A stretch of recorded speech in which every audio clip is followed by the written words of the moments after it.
അതായത് ഈ തെരഞ്ഞെടുപ്പ് തുടങ്ങുന്നതിന് മുമ്പ് തന്നെ ശക്തമായ മുന്നേറ്റം UDF നടത്തും എന്ന് ആദ്യം തന്നെ പറഞ്ഞിരുന്നതാണ്. അവിടെ നിന്ന് ഒരു അടി പോലും പിന്നോട്ട് പോകാതെയാണ് മുന്നോട്ട് പോയത്. അത് തന്നെയാണ് ഇവിടെ കാണുന്നത്. 100 സീറ്റ് എന്നുള്ളത് ഒരു വിസ്മയം തന്നെ UDF സൃഷ്ടിക്കും എന്ന് പറഞ്ഞതിലേക്ക് തന്നെ കാര്യങ്ങൾ എത്തുകയാണ്. സണ്ണി ജോസഫ് അടക്കമുള്ള നേതാക്കൾ, ശശി തരൂർ അടക്കമുള്ള നേതാക്കൾ KPCC ആസ്ഥാനത്ത് ആഹ്ലാദ പ്രകടനത്തിൽ പങ്കെടുക്കുകയാണ്. VD സതീശനെ സംബന്ധിച്ച് വളരെ നിർണായകമായ തെരഞ്ഞെടുപ്പാണ്. കാരണം പ്രതിപക്ഷ നേതാവായതിനു ശേഷം വന്ന എല്ലാ തെരഞ്ഞെടുപ്പുകളിലും ചേലക്കര ഉപതെരഞ്ഞെടുപ്പ് ഒഴിച്ച് ബാക്കി എല്ലാത്തിലും വിജയം ഉണ്ടാക്കാൻ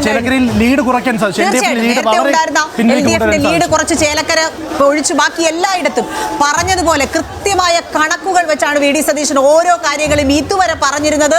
അത് ശരിവെക്കുന്ന തരത്തിലേക്കാണ് സംസ്ഥാനത്തിന്റെ ആ ഒരു മനസ്സ് പോയിരിക്കുന്നത് എന്നാണ് മനസ്സിലാക്കുന്നത്. ന്യൂനപക്ഷ വോട്ടുകൾ കൃത്യമായി ഏകീകരിക്കാൻ കഴിഞ്ഞിട്ടുണ്ട് UDFന് എന്നുള്ളത് ഉറപ്പാണ്. അതോടൊപ്പം തന്നെ ഇടതുപക്ഷ അനുഭാവികളുടെ വോട്ടുകൾ അടക്കം UDFിലേക്ക് എത്തിക്കാനുള്ള ശ്രമങ്ങൾ വിജയിച്ചു എന്നുള്ളതാണ് ഈ 100 എന്നുള്ള ഈ സെഞ്ചുറി എന്നുള്ള സംഖ്യയിലേക്ക് UDFനെ എത്തിച്ചത് എന്നതിൽ സംശയം വേണ്ട.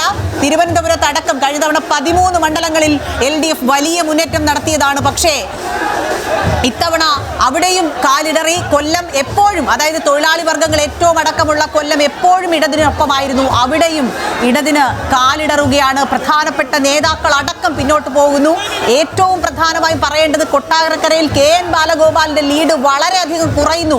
2 അക്ക സംഖ്യയിലേക്ക് KN ബാലഗോപാലിന്റെ ലീഡ് കുറയുന്നു എന്നുള്ളതാണ് ഈ ഘട്ടത്തിൽ പറയേണ്ടത്. അതായത് ഏറ്റവും പ്രധാനമായി കൊല്ലത്ത് LDF ഉറപ്പിച്ചിരുന്ന മണ്ഡലമാണ് കൊട്ടാരക്കര. അവിടെ പോലും UDFന് മുന്നേറ്റമുണ്ടാക്കാൻ കഴിയുന്നു, LDFന് കാലിടറുന്നു എന്നുള്ളതാണ് ഈ ഘട്ടത്തിലുള്ളത്.